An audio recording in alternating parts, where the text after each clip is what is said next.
Hi மக்களே, welcome back to my channel. It's me Kousi. இன்றைக்கி நம்ம சேனலில் ரொம்பவே சிம்பிளாக சூப்பர்பாக மஷ்ரூம் பிரியாணி ரெசிபி எப்படி பண்ணலாங்கிறது தான் பார்க்க போகிறோம். வீடியோக்குள்ளே போகிறதுக்கு முன்னாடி நீங்கள் இந்த சேனலில் ஃபஸ்ட் டைம் வீடியோ பார்க்குறீங்க அப்படின்னா மறக்காமல் சேனலை சப்ஸ்கிரைப் பண்ணிக்கோங்க. கூடவே பெல் ஐக்கானை ப்ரெஸ் பண்ணி ஆல் கிளிக் பண்ணிக்கோங்க. அப்போ தான் நான் நெக்ஸ்ட் டைம் வீடியோ அப்லோட் பண்ணும்போது உங்களுக்கு நோட்டிஃபை ஆகும். இப்போது நம்ம வீடியோக்குள்ளே போகலாம். ஃபஸ்ட்டு பேஸ்ட் பண்ண வேண்டியதை பண்ணிக்கலாம். 2 க்ரீன் சில்லியை இந்த மாதிரி எடுத்து ஆட் பண்ணிக்கலாம். கொஞ்சமாக இஞ்சி, 5 பல்லு பூண்டை இந்த மாதிரி தோலை எடுத்துகிட்டு இதில் ஆட் பண்ணிக்கலாம். அதுக்கப்புறமா ஒரு கொத்து கொத்தமல்லி க்ளீன் பண்ணி இதில் ஆட் பண்ணிக்கலாம். அதே அளவுக்கு புதினாவும் ஆட் பண்ணிக்கலாம். இப்போ இதில் தண்ணி சேர்க்காமல் துருன்னு நம்ம எடுத்து பேஸ்ட் பண்ணிக்க போகிறோம்.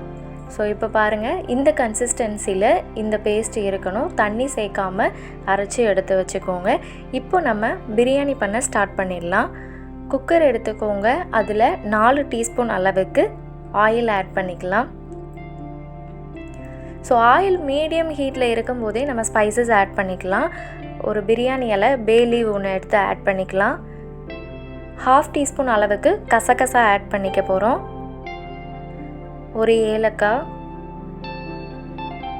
1 டீஸ்பூன் அளவுக்கு சோம்பு, ஒரு அன்னாசி பூ, பட்டை கொஞ்சமாக, 2 கிராம்பு. இப்போ இந்த ஸ்பைசஸை ஒரு டைம் ஆயிலில் ஃப்ரை பண்ணதுக்கப்புறமா ஒரு பெரிய வெங்காயத்தை ஸ்லைஸ்டாக கட் பண்ணி இதில் ஆட் பண்ணிக்க போகிறோம்.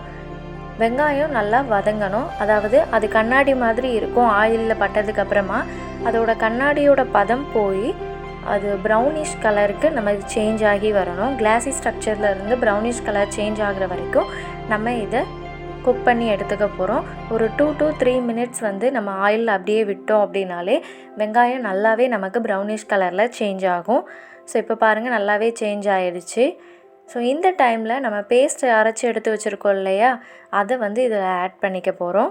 ஸோ ஒன்ஸ் இந்த பேஸ்ட்டை ஆட் பண்ணதுக்கப்புறம் அதில் ஜிஞ்சர் கார்லிக் பேஸ்ட் ஆட் பண்ணியிருக்கோம் இல்லையா, அது கீழே அடிப்பிடிக்க சான்சஸ் நிறையவே இருக்குது. ஸோ இதோட ரா ஸ்மெல் போகிற வரைக்கும் நல்லா இதை மிக்ஸ் பண்ணி விட்டுட்டே இருக்கணும்.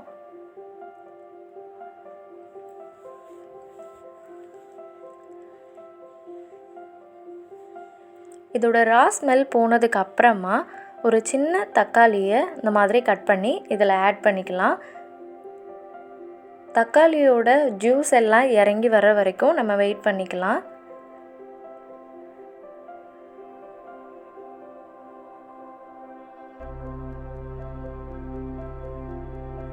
ஸோ இப்போ பாருங்கள், நல்லாவே அதோட தண்ணி எல்லாமே இறங்கி வந்துருச்சு.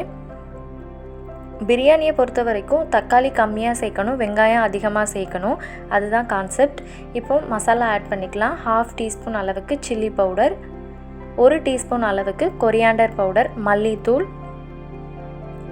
1/2 டீஸ்பூன் அளவுக்கு கரம் மசாலா பவுடர், 1/4 டீஸ்பூன் அளவுக்கு மஞ்சள் தூள் எடுத்து ஆட் பண்ணிக்க போகிறோம்.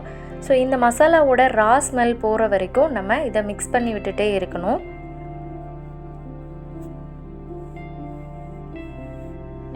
அதுக்கப்புறமா நம்ம கட் பண்ணி எடுத்து வச்சுருக்கக்கூடிய மஷ்ரூமை எடுத்து இதில் ஆட் பண்ணிக்க போகிறோம். ஸோ இப்போ பாருங்கள், மசாலா எல்லாம் அடி பிடிச்ச மாதிரி தெரியும். But no problem.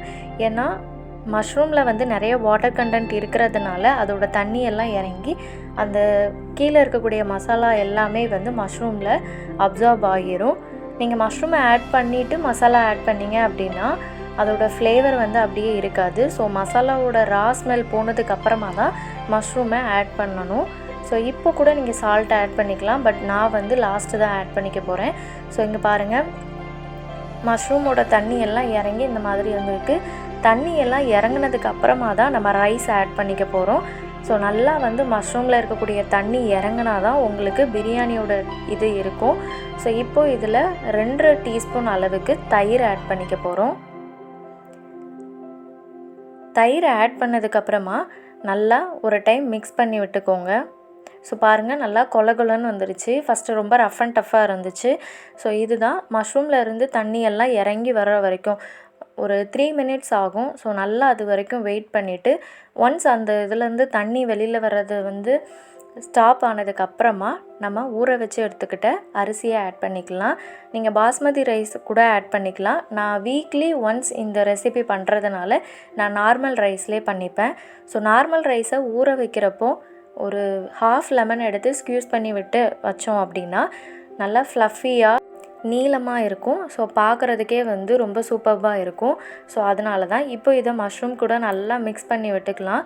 ஆயிலே ஒரு டைம் வந்து நல்லா ரோஸ்ட் ஆகட்டும் ரைஸு. தண்ணி வந்து அதுக்கப்புறமா ஆட் பண்ணிக்கலாம். வாட்டர் வந்து எப்பவும் போல தான், ரைஸ் முங்குற பதம் தான். பட் மஷ்ரூம் பிரியாணியை பொறுத்த மட்டிலும் வாட்டர் வந்து ரொம்பவே கம்மியாக தான் நம்ம ஆட் பண்ணிக்க போகிறோம். லைக் 1 கப் வந்து நீங்கள் ரைஸ் சேர்த்திங்க அப்படின்னா 1.25 கப்பு வந்து நீங்கள் தண்ணி ஆட் பண்ணிக்கணும். அவ்வளோதான் சேர்க்கணும், ரொம்ப சேர்க்கக்கூடாது. ஸோ இப்போது இதுக்கு தேவையான அளவு சால்ட் ஆட் பண்ணிவிட்டு டேஸ்ட்டு பார்த்துட்டு கரெக்டாக இருக்கா அப்படின்னு பார்த்துட்டு நீங்கள் ஒரு டைம் இதை நல்லா மிக்ஸ் பண்ணி விட்டுட்டு க்ளோஸ் பண்ணிவிட்டு ஒரே ஒரு விசில் மட்டும் வச்சாலே போதும். ஸோ காளான் பிரியாணி சூப்பராக ரெடி ஆயிரும். ஒரு விசிலுக்கு மேலே போணுச்சு அப்படின்னா இந்த ரைஸ் வந்து நல்லா இருக்காது. ஸோ ஒரு விசில் வர வரைக்கும் நல்லா வெயிட் பண்ணிவிட்டு மீடியம் ஃப்ளேமில் வச்சே குக் பண்ணிக்கலாம். ஸோ ஒரு விசில் வந்ததுக்கப்புறமா இதை நம்ம ஓப்பன் பண்ணி பார்க்கலாம்.